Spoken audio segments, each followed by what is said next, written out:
تلویزیون ډېر قدرمن لیدونکو سلام. د نومبر 25مه برابره ده د ښځو په وړاندې تاوتریخوالي د مخنیوي له نړیوالې ورځې سره. نن د بشري حقونو خپلواک کمیسیون هم خپل یو کارن ریپورټ خپور کړ چې په هغې کې ښوول شوي دي چې په افغانستان کې د ښځو په وړاندې تاوتریخوالی تر بل هر وخت زیات شوی ده. یوازې په تیر کال کې 3778 پیښې ثبت شوي دي چې قتل او جنسي ځورونې هم پکې شاملې ولې. د بشري حقونو خپلواک کمیسیون وایي چې په دغه 3778 پیښو کې 1350 فزیکي او جسمي تاوتریخوالی، 186 جنسي تاوتریخوالی او 193 پیښې لفظي او رواني تاوتریخوالی ده چې 509 اقتصادي او 550 مورد د تاوتریخوالي نور عوامل ثبت شوي دي. که څه هم د افغانستان کې د ښځو له مسلې سره له تېرو 12 کلونو چې کوم دا سیاسي برخورد کېږي او په دې ارتباط باندې په کافي اندازه باندې بودیجه هم مصرف شوې ده، اما اوس هم د افغانستان ښځې له جدي تاوتریخوالي سره مخ دي. یعنې که د نړۍ په پرتله باندې پرتله کړو نو تر ټولو لوړه کچه تاوتریخوالی دلته په افغانستان کې ده. دا چې د تاوتریخوالي عوامل څه دي، ولې موږ ونه شوی کولی چې په یو ډول باندې دغه تاوتریخوالي د مخنیوي لپاره عملي لارې چارې منځته راوړو، او په دې وروستیو کې چې دغه تاوتریخوالی زیات شوی دی، د بشري حقوقو خپلواک کمیسیون هم حکومت ګرم بولي، وایي چې دی حکومت په دې مسله کې پاتې راغلی ده او هم نړیواله ټولنه. په ننني بحث کې پر همدې مسلې باندې خبرې کول، ما سره په بحث کې ډېره قدرمنه میلمنه اغلې رڼا ترین د مشرانو جرګې غړی را سره بحث کې میلمنه ده. ډېر ښه راغلاست ترین صاحب، ښه راغلاست ورته وایم. ستاسو باور څه ده چې په افغانستان کې تاوتریخوالي هغه اساسي عوامل څه کیدی شي؟ بسم الله الرحمن الرحیم. زما سلام او نیکې هیلې تاسو او ستاسو قدرمن لیدونکي دې ومني. هیله لرم چې د تاوتریخوالي څخه لرې یوه ټولنه ولرو او په دې کې زموږ خوندي ژوند وکړي. عوامل یې بېلابېل دي. موږ په یو داسې ټولنه کې ژوند کوو چې له یوې خوا څخه امنیتي ستونزې موږ زیږوي، له بلې خوا څخه فساد دی چې په اداراتو کې حاکم شوی دی، او له بلې خوا څخه هغه د پیړیو راپاتې میراثي ستونزې دي د میرمنو دپاره، کوم چې تاوتریخوالی یا تبعیض دی په خپله د کور څخه شروع بیا تر ټولنې پورې چې زموږ اکثریت خویندې په دې کې زیږیږي. او زما په نظر باندې په افغانستان کې کیدای سي په 80% میرمنې له دغه تاوتریخوالي څخه رنځ وړي او د هغه څه چې باید ورسره ونسي ورسره ترسره کیږي. خو لاملونه مې وویله چې جنګ، تاوتریخوالی د ښځې او د نارینه په نامو باندې، یا دغسې فساد د اداري مواد مخدر دی په افغانستان کې چې لا تر اوسه پورې زموږ ټولنه ګواښي. او له بلې خوا څخه د بین المللي ټولنې هغه خودسره کړنې چې دوی د تیرو 14 کلونو په درشل کې ترسره کړي دي، یعنی هغه څه چې د افغانستان د میرمنو سره په لومړیو کې د دې حکومت وروسته د طالبانو د حکومت د نسکورېدو څخه وعدې وسولې، او دوی د هغه وعدو په لړ کې یو د دوی د حقونو وعدې وي چې ښځو ته به خپل حق رسیږي او دوی به نور نه زیرول کیږي. خو متاسفانه هغه په پراخه پیمانه پیسې چې کوم راغی ده. صاحب مس په دې باندې په جزئیات باندې خبرې کوو. تاسو د فرهنګي مسلې ته اشاره وکړله، د حکومت په کړنو او د نړیوالو ټولنې په کړنو په ارزیابي باندې به وغږېږو. ترین صاحب، تاسو د فرهنګي ستونزو ته اشاره وکړله، دا هم یو ډول معنی دي د مسلې. یعنې پخوا خو دومره تاوتریخوالی نه و، که څه هم دغه فرهنګ حاکم و، اوس زیات شوی ده. زما په نظر پخوا خلک دې موضوع ته خاص متوجه نه و او مطبوعاتو پر دې باندې خاص کار نه کاوه، خبره لاس په لاس نه کېدله. اوس مخکې تاسو د حقوق بشر د راپور له مخې په زرګونو ښځې یادې کړلې چې دوی زیږول شوي دي، او دا خو یوازې هغه پیښې دي چې ثبت شوي دي، بلې تر قتل پورې ودوی ته نقص رسېدلی دی. اما دا که مطبوعات نشر نه کړي، دا که پر دې باندې خاص کمیسیونونه یا خاص ټولنې پر دې باندې کار ونه کړي، لکه د پخوا په څیر، بیا به هم دا تاوتریخوالی دغه بدې کړنې چې په شریعت کې په قانون کې د دې دپاره کم جواز نشته، دا به همداسې پټې پاتې سي. خو لیکن پخوا هم همداسې دا پیښې کېدلې، خو د خلکو د ذهن څخه د خلکو د دماغ څخه دغه موضوعات لري و. لیکن اوس بر علاوه پر دې چې خلک متوجه دي و دې ته چې د ښځو سره تاوتریخوالی یعنې څه، ښځه خپله یعنې څه، او اسلامي او شرعي ټولنه یعنې څه چې په هغه کې د ښځو حق حقوق باید څه وي، په دې خلک پوهېږي. لیکن بدبختانه بیا هم د خشونت یا د تاوتریخوالي کچه پورته خیږي، کښته کېږي نه. دا د تعصب ځای دی. او نو تاسو په دې کې حکومت ګرم بولئ، یعنې دغه د حد اقل د نوي حکومت په راتګ سره چې کومې ژمنې وشولې دا سرته ورسېدلې که پاتې راغلی حکومت؟ زما په نظر له کورنیو څخه شروع تر حکومته پورې، تر نړیوالې ټولنې پورې، تر مدني ټولنې پورې، او تر هغه ارګانو پورې چې دوی خاصتا د ښځو دپاره کار کوي، د ښځو د ظرفیت د جوړولو، د ښځو د حقونو د رسېدو دپاره دوی کار کوي، دا ټول په دې کې ګرم بللی سو. او یو قسم غفلت سوی دی په کار کې چې تر اوسه پورې یعنې په 14 کلو کې موږ په دې نه توانېدلي چې تر ابده پورې بلا هم دغه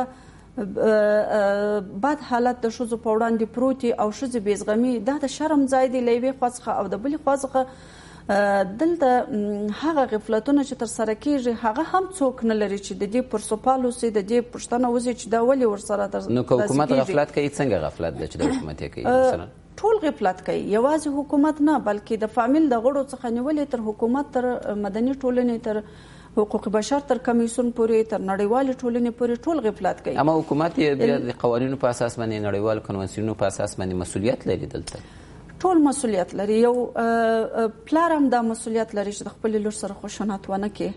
دا د پلار مسؤلیت دی، دا د ورور مسؤلیت دی، دا د مور مسؤلیت دی چې هغه پرې نږدې چې د دې د لور سره په یو شرعي او مسلمانه ټولنه کې، په یو افغاني ټولنه کې د دې د لور سره تاوتریخوالی یا خشونت ترسره سي. دغسې زموږ د حکومت دا فرض دی چې دوی د ښځو دپاره چې کومې وعدې کړي دي باید دا په خپل وخت باندې او په جدي ډول سره دا پیګیري کړي او ترسره یې کړي.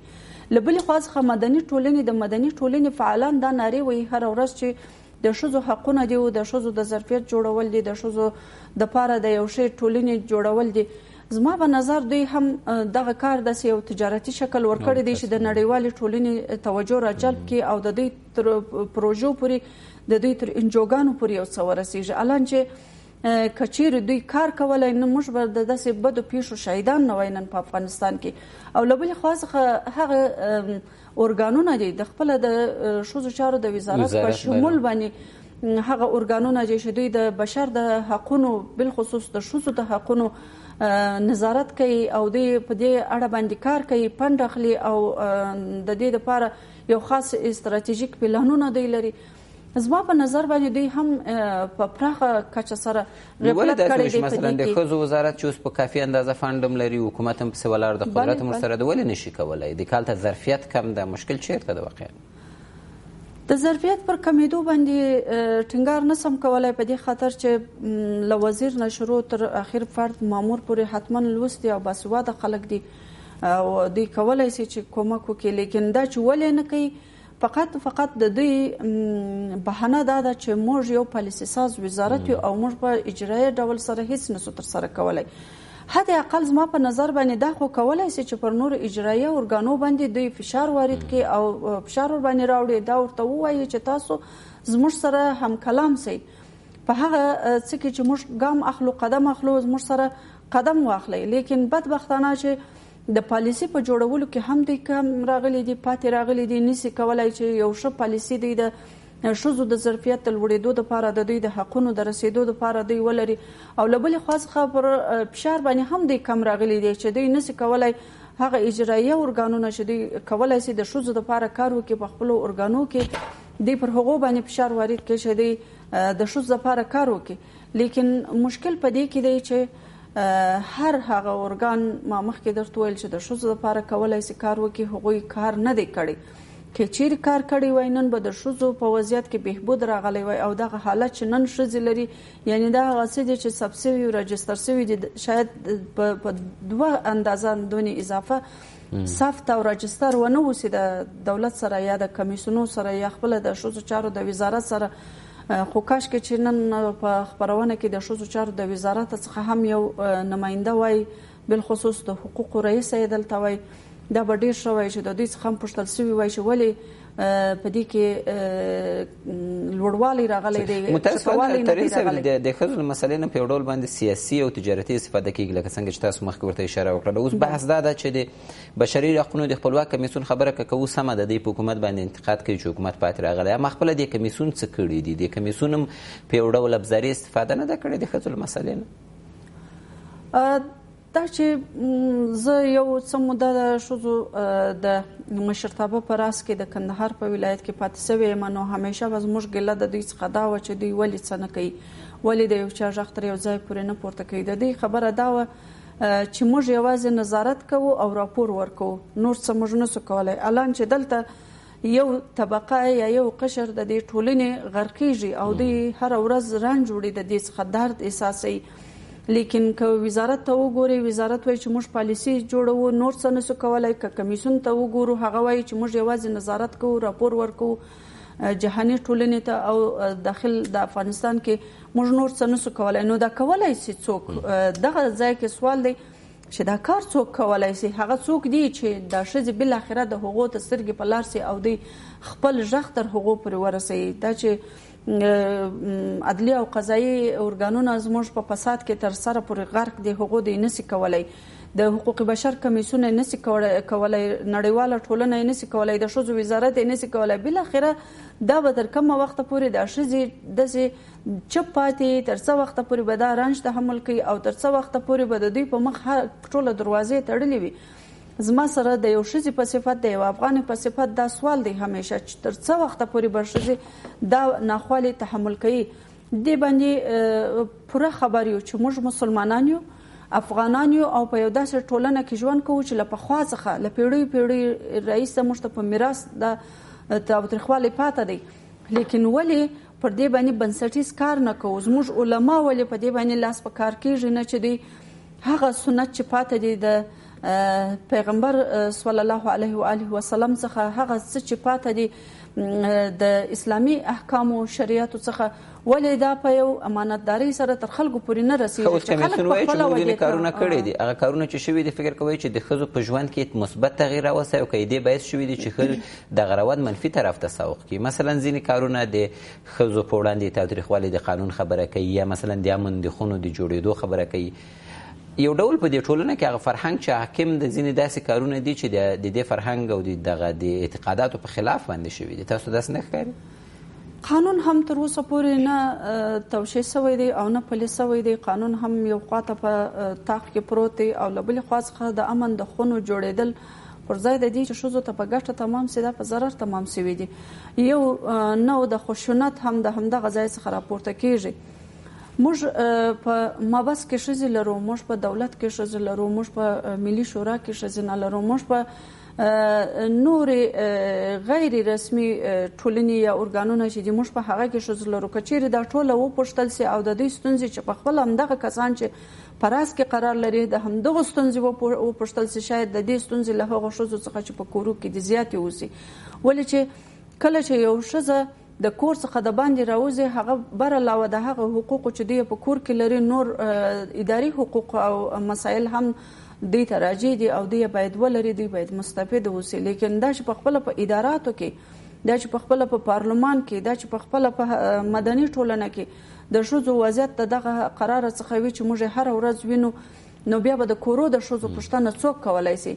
دا یو خاصه قوي اداره غواړي چې د ښځو دپاره، د ښځو د حقونو دپاره، د ښځو د ظرفیت د جوړېدو دپاره کار وکړي. که څه هم په راز کې زه خپله د یو افغانې میرمنې په صفت باندې غواړم چې د اولې میرمنې څخه کورودانۍ ووایم او ورڅخه مننه وکړم چې دا د افغانو میرمنو د ژوند د ښه والي دپاره لاس په کار ده او شپه ورځ کار کوي. خو بیا هم د افغانستان د میرمنو دپاره چې ډیر پخوانی مشکل لري، دوی د دې لپاره دا کار بسنه نه کوي چې موږ ووایو چې څوک نظارتي شکل لري او څوک په یو سیستم نه په یو سیستم کې دوی پالیسي ساز دي.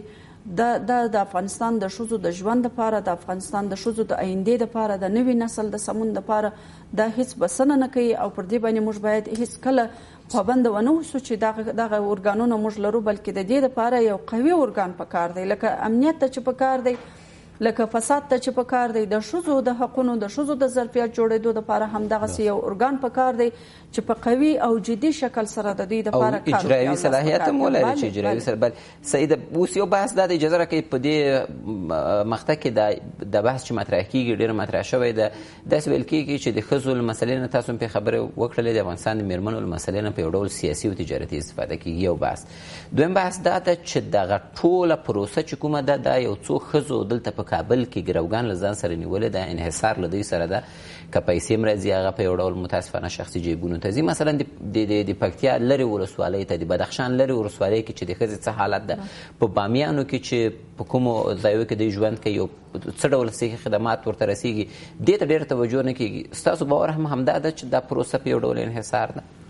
ما په خپلو لومړیو خبرو کې وویله چې جهاني ټولنه چې غوښتلې د افغانستان د ښځو په ژوند کې یو مثبت بدلون را مابینځته کړي، هغو دې هم په خپل کار کې ناکام راغلي دي، پاتې راغلي دي. دا په دې حساب چې دوی پیسې راوړلې، پنډې راوړي، په افغانستان کې تقسیم کوي پر بعضې جیبو باندې، او هغه نظارت ونسو. هغه پیسې چې د ښځو د حقونو دپاره، د ښځو د ظرفیت د لوړېدو دپاره په کار واچول سولې، هغه پیسې پر صحیح لاره باندې نه دي مصرف شوي. که چیرې دوی وګوري او دانه دانه حساب وپوښتي، فکر کوم چې په سلو کې به 90% کسان چې د ښځو د حقونو نارې وهلې هغه به څارنوالۍ ته معرفي سي. ولې چې دا یو قسم تجارتي شکل یې ځان ته واخیستی. په دې کې په اولو کې د دغه حکومت د بازار ډیر ګرم و، د تجارانو دپاره، د انجوګانو دپاره، د شرکتو دپاره، د جهاني ټولنې دپاره، چې دوی د ښځو د حقونو نارې وهلې او د ښځو د حقونو دپاره یې پنډ ورکاوه او پنډ یې مصرفاوه. لیکن داسې یو صحیح ارګان، داسې یو صحیح نظارتګر ارګان نه و دلته. که و هغو خپله هم په همدغه فساد کې لاس درلودی چې دغه پیسې چې د افغانستان د میرمنو د ژوند د بهبود دپاره راغللې، دا په کوم ځای کې او څنګه مصرف سولې. ولې د دې د مصرفېدو یو دستاورد تر اوسه پورې د افغانستان په تقریبا اوس 2 لسیزو ته رسېږي چې په دې دوره کې چا ونه لیدی او چا تر سترګو نه کوي. نن دا په ډېر خواشینۍ سره راپور ورکول کېږي چې کچه یې لوړه سوې ده.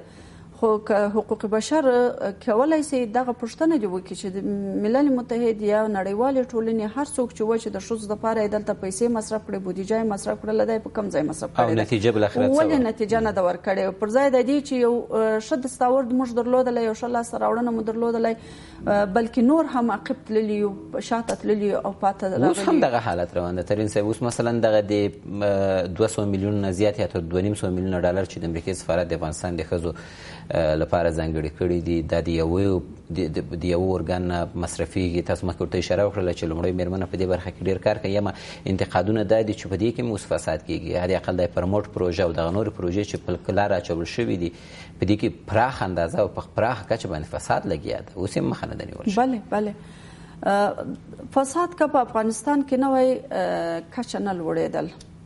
له یوې خوا څخه ناامني او مواد مخدر دا قشر چې دی دا تهدیدوي، او له بلې خوا څخه فساد یې تهدیدوي. تاسو وګورئ یو ښځه ولې خپل د ژوند د آرامتیا دپاره لاس په کار کېدلی نه سي، دولت ته ولې عریضه نه سي ورکولی؟ دا په دې خاطر چې هغه د فساد لاره نه پیژني. هغه د هغه فساد دپاره چې نارینه لاره ورته لري، ښځه لاره نه لري، او هغه اسباب یا هغه وسایل د فساد دپاره چې استفاده کېږي هغه ورسره نشته. که چیرې دوی د خپل کور څخه په یو جرأت سره د دولت په موټي باندې یا د دولت په ملاتړ باندې دوی فرار وکړي او د هغه کورني شخړې څخه ځان خلاص کړي، بیرته د دولت په شخړه کې ولېږي. په دې لومه کې حصار پاتې کېږي چې مخکې تاسو د امن د دولتي پروسه کې به د مشکلات یا دغه چې د لومړۍ مېرمنې دفتر نه د پروژې ورکول کېږي او د پیسې رسید کېږي، دا فساد نشته؟ همدا فساد دی چې موږ تر اوسه پورې ښځینه وکیلانې نه لرو. وکیل مدافع په قضایه ارګانو کې موږ تر اوسه پورې نه لرو. دوی په کار نه دي ګمارل شوي چې په یو لوړه کچه معاش به دوی ته ورکړه سي او دوی د ښځو غږ یوازې پورته کړي، د ښځو دپاره یوازې دوی کار وکړي. موږ ښځینه څارنوالانې په صحیح ډول سره په ټولو اداراتو کې چې د عدلي ادارات دي په ولایاتو کې یا په ولسوالۍ کې موږ یې نه لرو. موږ ښځینه قاضیانې په لوړه کچه باندې نه لرو چې هغه یوازې مشخص د ښځو دپاره کار وکړي، د ښځو ادارات ګرم وساتي. لیکن دا لرو چې څنګه پروژه واخیستل شي، څنګه پیسې راسي او څنګه د ښځو په نامه باندې یو څه استفاده وشي دلته په افغانستان کې. الان چې دا تر ښځو پورې نه رسېږي، که رسېدلې مهرباني دې وکړي دا یو ورځ د دوی دې ووایي و خلکو ته دې راپور ورکړي چې دوی څومره پیسې راوړي دي افغانستان ته، هغه په کومو ساحو کې دوی په د کندهار په سطح باندې مثلا د روزګانو د زابل په سطح باندې د بدخشان او د کندوز په سطح باندې دوی خلکو ته راپور ورکړي چې دوی په کومو ولسوالیو کې په کومو کلیو کې دوی تر ښځو پورې.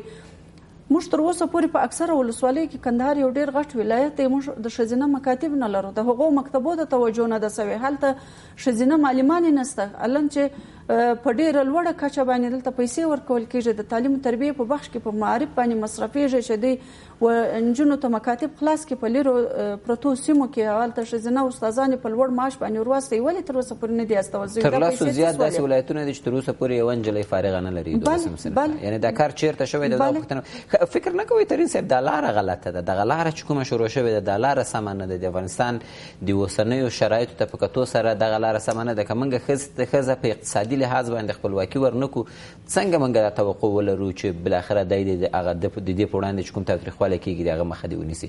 دویم بحث دا ده دغه د فیمینیزم کومه تیوري چې او له دغه نظر نه چې د افغانستان شرایطو په کتو سره د ښځو د مسلې د حل لپاره نړیواله ټولنه جمع حکومت او جمع انجوګانې دې مسلې ته ګوري، فکر کوئ کوم ځای ته رسیږي بالاخره؟ که یو غږ خپک وي او هغه پر هغه خوله باندې لاس نیول سوی او شکنجه هغه جنس ته یا هغه انسان ته ورکول کېږي، هغه به د کومه خوا څخه ووایي چې زما سره دا ظلم کېږي. له یوې خوا څخه دغه فسادګر په اصطلاح داړه چې دلته په راس کې قرار لري او دوی د فساد له وجې څخه په ولوړو چوکیو ته ولوړو ځایو ته رسېدلي دي او امکانات او اړیکې هم ډېرې ښې دي د جهاني ټولنې سره. او له بلې خوا څخه یوه ښځه چې هغه په ډېر لرې پرته سیمه کې په یو کلي کې د هغې سره تاوتریخوالی کېږي او هغه د دې اجازه نه لري چې د کوره راوځي، هغه د دې اجازه نه لري چې خپل غږ پورته کړي، هغه د دې اجازه نه لري چې مصاحبه وکړي د یو چا سره، هغه د دې اجازه نه لري چې حد اقل د ولادت پر وخت باندې دا ډاکټر ته ولاړه سي.